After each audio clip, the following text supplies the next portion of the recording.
Bom, boa tarde a todos. É importante realmente a gente contribuir aí para estar tentando passar uma informação que seja clara e suficientemente elucidadora no sentido de trazer conhecimento sobre essa situação que a gente está vivendo.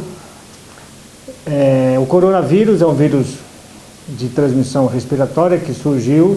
Na verdade, é um vírus que já do convívio humano há muitos anos, né? Ele é um vírus que frequentemente pode ser responsável por infecções respiratórias em humanos.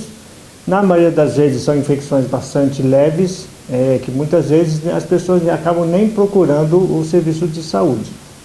Porém, esse que surgiu recentemente tem tido um comportamento um pouco que foge ao habitual. Ele demonstra ser extremamente transmissível.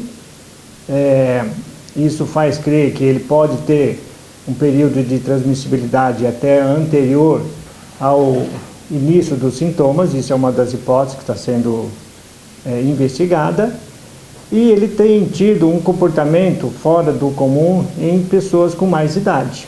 Tá? Então é um vírus de transmissão respiratória e que mostrou ter uma capacidade de transmissibilidade extremamente alta, maior até do que o vírus H1N1 que surgiu há 10 anos atrás. Aliás, a gente viveu uma situação bastante parecida há 10 anos atrás, em 2009, quando surgiu o vírus H1N1, que rapidamente, a partir do México, se espalhou para o mundo inteiro e também trouxe bastante preocupação naquela época que ele apareceu. Diferente do vírus H1N1, esse vírus na faixa de idade de crianças, ele praticamente não tem riscos. O que a gente tem tido de informações é que ele é um vírus para a faixa de idade abaixo de 10 anos, nas crianças, abaixo até os adolescentes, bastante inofensivo. Inclusive com quadros até assintomáticos, o que faz propor até que ele possa ser, as crianças possam ser uma fonte de transmissão, porque elas não têm sintomas, mas podem portar o vírus e eventualmente acabar transmitindo. Então a preocupação de levar filhos à escola ou não, os filhos pequenos não têm tanta preocupação, porque o vírus ele é inofensivo. Então a preocupação maior que a gente tem que ter realmente que é uma epidemia que nós vamos enfrentar, está chegando, partiu lá da China, atingiu o mundo inteiro e dificilmente o nosso país vai ficar livre, tanto que nós já estamos tendo a transmissão sustentada da comunidade e acredito que deva chegar em todos os lugares e a gente não deve ficar livre disso. O importante é a gente redobrar a nossa capacidade de higienização. Então essa é uma informação que a gente tem que daqui para frente ficar mais atento a isso. Quanto a questionamentos que a gente tem que ter sobre o vírus especificamente, a transmissão do vírus, a gente tem que entender que ele é por gotícula. O que é a transmissão por gotícula? É a transmissão que se faz pela proximidade. Então é aquela gotícula que a gente elimina na hora que está falando, que a gente espirra, que a gente tosse, que a gente elimina na secreção que a gente pode estar tendo. Por exemplo, você está tendo uma coriza. Então na hora que você tem aquela coriza, e muitas vezes a gente acaba levando a mão para enxugar. Então é essa secreção que a gente muitas vezes elimina num quadro de transmissão respiratória, fica na sua mão.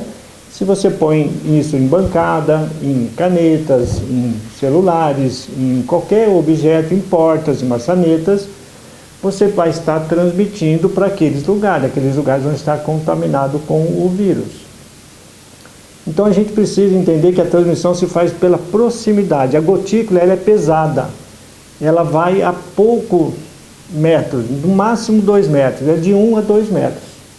Então a gotícula, quase todos os vírus respiratórios são transmitidos por gotículas, existem exceções. Então o sarampo, por exemplo, tem um risco de transmissibilidade muito maior.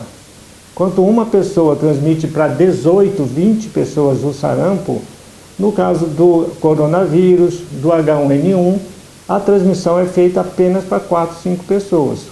Porque a gotícula é pesada e ela rapidamente sedimenta, cai no solo, cai na bancada. E a proximidade então de 1 a 2 metros é que tem importância para o caso do coronavírus.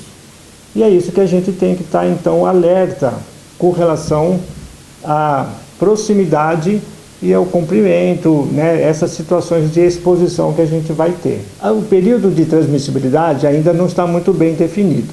Como eu falei, o período de incubação não é demorado. Entre entrar em contato e começar a ter sintomas, habitualmente é de 5 dias. A gente não sabe ainda se esse vírus é transmissível antes de ter sintomas. Isso é uma suposição em virtude de um grande número de casos que ele está sendo capaz de atingir. Você vê que na China, os primeiros casos datam do finalzinho de novembro, e no mês de janeiro, em 2 meses, já atingia a cifra de milhares de casos.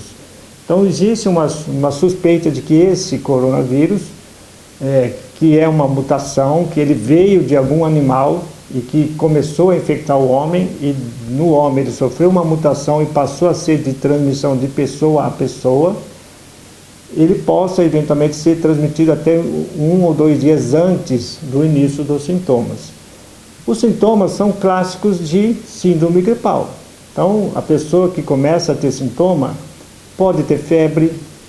A febre, habitualmente, é muito difícil dizer, mas ela pode ser uma febre alta. A maioria das vezes não é tão alta, 38, 38,5, mas pode chegar a valores mais altos. Isso depende de cada pessoa. Vem sintomas respiratórios como coriza, obstrução nasal, dor, aquela sensação de garganta arranhando,